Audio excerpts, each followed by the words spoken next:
स्वागत है आपका हमारे यूट्यूब चैनल अपकमिंग टीचर में। आज हम सीटेट एग्ज़ाम 2026 के लिए क्लास 6 करेंगे। इसका पेडागोजी का क्रैश कोर्स हम चला रहे हैं और 5 क्लास करा चुके हैं। आज हम क्लास 6 करेंगे जिसका टॉपिक है समावेशी शिक्षा, और इसको टॉपिक को हम आज पूरा क्लियर करेंगे। अगर आपको वीडियो अच्छा लगे तो हमारे वीडियो को लाइक करें, शेयर करें, अपकमिंग चैनल को सपोर्ट करें।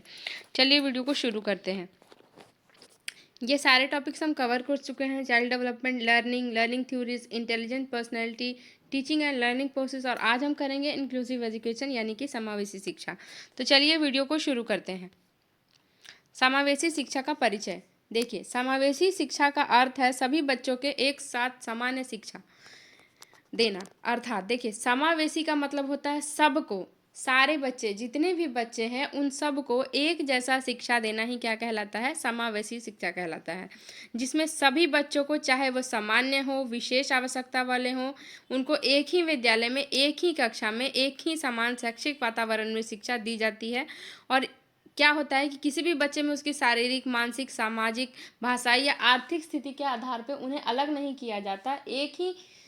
एक ही कक्षा में सभी बच्चों को एक समान शिक्षा देना क्या कहलाता है? समावेशी शिक्षा कहलाता है। ठीक है। इसमें विशेष आवश्यकता वाले बच्चों को अलग नहीं किया जाता। जैसे किसी बच्चे को मानसिक प्रॉब्लम है, किसी बच्चे को शारीरिक प्रॉब्लम है, किसी बच्चों को भाषाई प्रॉब्लम है, किसी बच्चों को आर्थिक प्रॉब्लम है, तो उन सब में से किसी को अलग नहीं किया जाता। सारे बच्चों को एक साथ बिठा के एक ही कक्षा में, एक ही जगह शिक्षा दिया जाता है। उसको समावेशी शिक्षा कहते हैं। समावेशी शिक्षा समान अवसर पर आधारित है। और समावेशी शिक्षा किस पर आधारित है? सभी बच्चों को समान अवसर देने पर आधारित है। चलिए आगे बढ़ते हैं। आगे है समावेशी शिक्षा की आवश्यकता और महत्व। तो देखिए, समावेशी शिक्षा सामाजिक समानता को बढ़ावा देती है। ठीक है। सामाजिक शिक्षा जो है वो क्या करती है? सामाजिक समानता मतलब सभी को एक जगह लेके चल रहे हैं, तो उसको क्या कर रही है? बढ़ावा दे रही है। या आत्मसम्मान और आत्मविश्वास भी बढ़ाती है। देखिए, दिव्यांग और जो वंचित बच्चे हैं उनको सबके समाज के मुख्य धारा में लाना और सारे बच्चों को एक साथ पढ़ाना, तो वो क्या करता है? उनमें आत्मसम्मान और आत्मविश्वास बढ़ाता है। सभी बच्चों में सहयोग और सहानुभूति विकसित होती है। और क्या होता है? सभी बच्चों में सहयोग, सहानुभूति, सामाजिकता का विकास होता है। फिर देखिए, तो ये क्या है कि समावेशी शिक्षा की आवश्यकता इसलिए है क्योंकि वो क्या करती है? आत्मसम्मान और आत्मविश्वास बढ़ाती है, सभी बच्चों को सहयोग और सहानुभूति विकसित होती है, और शिक्षा सब के लिए सुलभ बनाने के लिए समावेशी शिक्षा की आवश्यकता है। देखिए, अलगाव नहीं, समावेशन ही लक्ष्य है। और हमारा लक्ष्य क्या है कि सभी, किसी भी विशेष कंडीशन पे या विशेष प्रॉब्लम पे किसी भी बच्चों का अलगाव ना किया जाए, सभी बच्चों को एक समान, एक जगह शिक्षा दिया जाए। आगे बढ़ते हैं। विशेष आवश्यकता वाले बच्चे। विशेष आवश्यकता वाले बच्चे क्या होते हैं? जैसे कि देखिए, स्पेशल नीड्स, स्पेशल चिल्ड्रन जिसको बोलते हैं, वो क्या होते हैं? जिनको सीखने में कठिनाई होता है। जैसे लर्निंग डिसेबिलिटी, ऐसे बच्चे जिनको पढ़ने, लिखने और गणना करने में कठिनाई होता है। देखिए, ये कुछ उसका प्रकार है।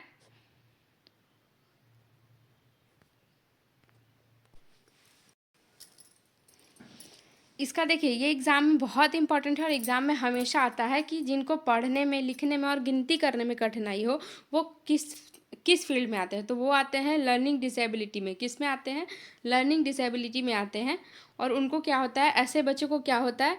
डिलेक्सिया बोलते हैं। जिसको पढ़ने में तकलीफ होता है, जिसको लिखने में तकलीफ होता है, उसको डिस्ग्राफिया बोलते हैं।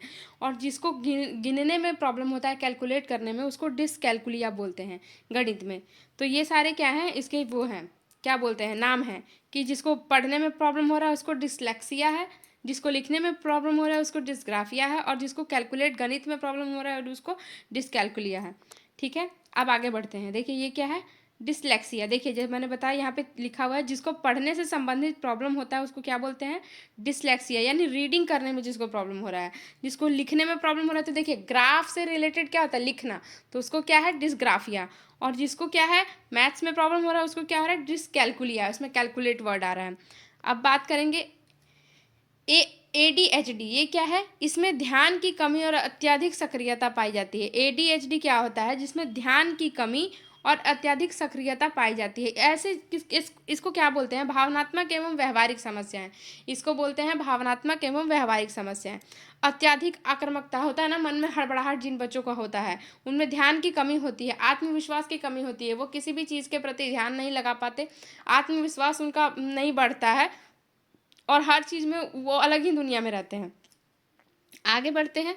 आगे है ऑटिज्म। एक है ऑटिज्म, इसमें दिया हुआ है। ऑटिज्म क्या होता है? यह सामाजिक संपर्क और संचार से संबंधित समस्या है।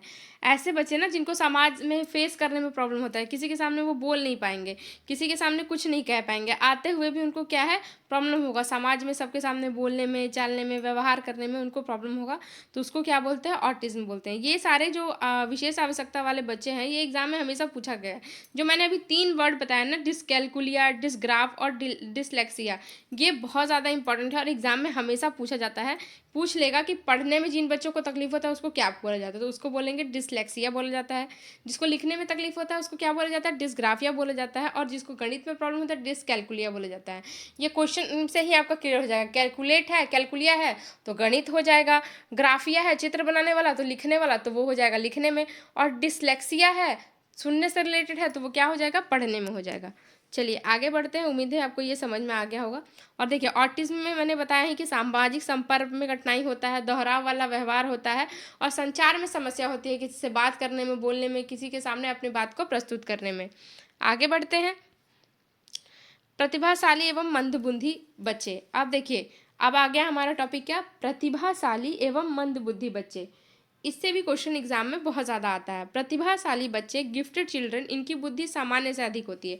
देखिए कोई कोई बच्चा होता है ना जिसको बोलते हैं गॉड गिफ्टेड बच्चे हैं, उनकी क्या होती है ना, बौद्धिक क्षमता सामान्य से बहुत अधिक होती है। वे बच्चे कोई चीज़ बहुत जल्दी सीखते हैं, नई बातों को जल्दी समझते हैं, और उनमें क्या होता है, उनमें कोई भी समस्याओं का रचनात्मक समाधान होता है। वो किसी भी चीज़ को क्या करते हैं? रचना करके जल्दी सीख जाते हैं। क्या होता है? इनमें चुनौतीपूर्ण कार्य करने की आवश्यकता होती है। ये किसी भी कर लोगे। इनका आईक्यू लगभग 120 से अधिक होता है। कितना होता है? इनका आईक्यू लगभग 120 से अधिक होता है।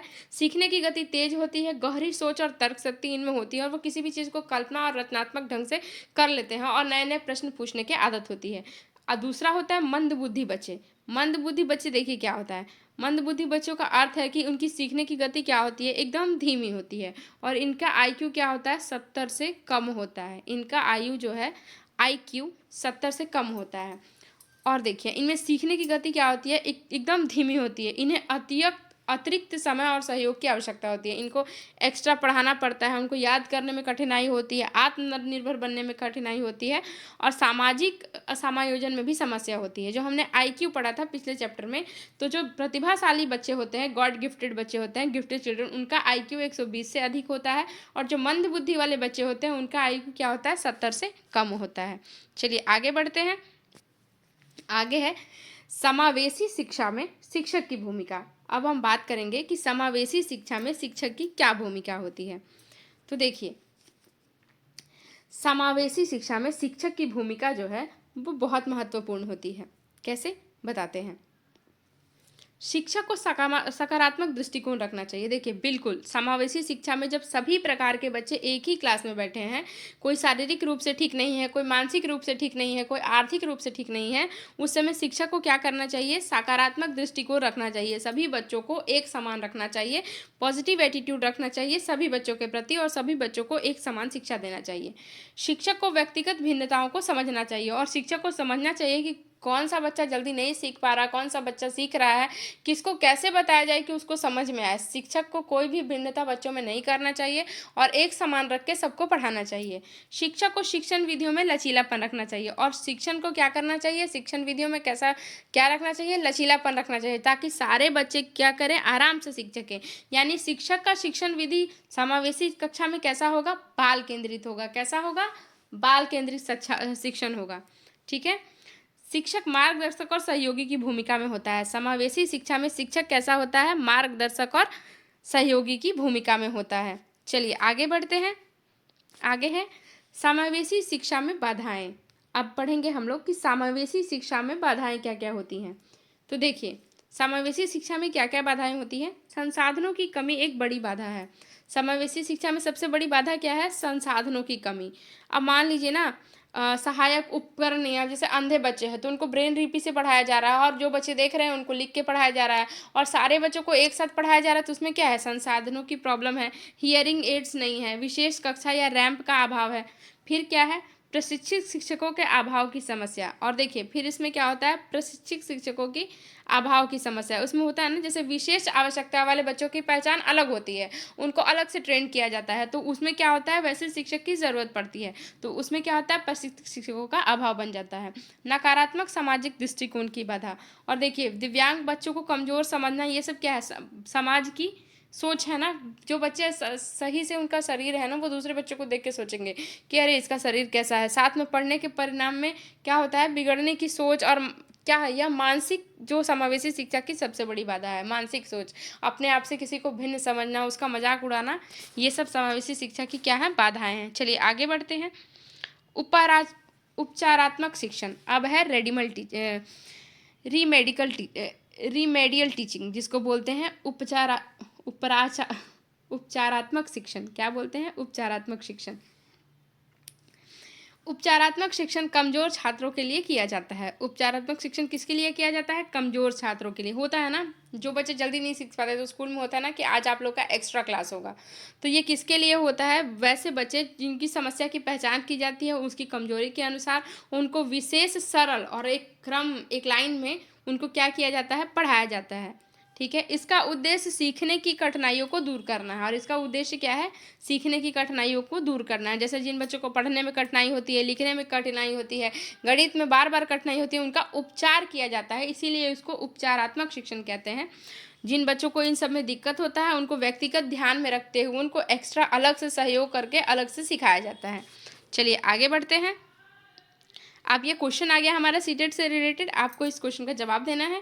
समावेशी शिक्षा का उद्देश्य क्या है, तो समावेशी शिक्षा का क्या उद्देश्य है, सामान्य अवसर। पढ़ने में कठिनाई किससे संबंधित है, डिसलेक्सिया। ये क्वेश्चन बहुत इंपॉर्टेंट है, एग्जाम में मैं गारंटी दे रही हूँ कि इससे ज़रूर प्रश्न आता है। डिसलेक्सिया, डिसग्राफिया और डिसकैल्कुलिया से ज़रूर क्वेश्चन आएगा।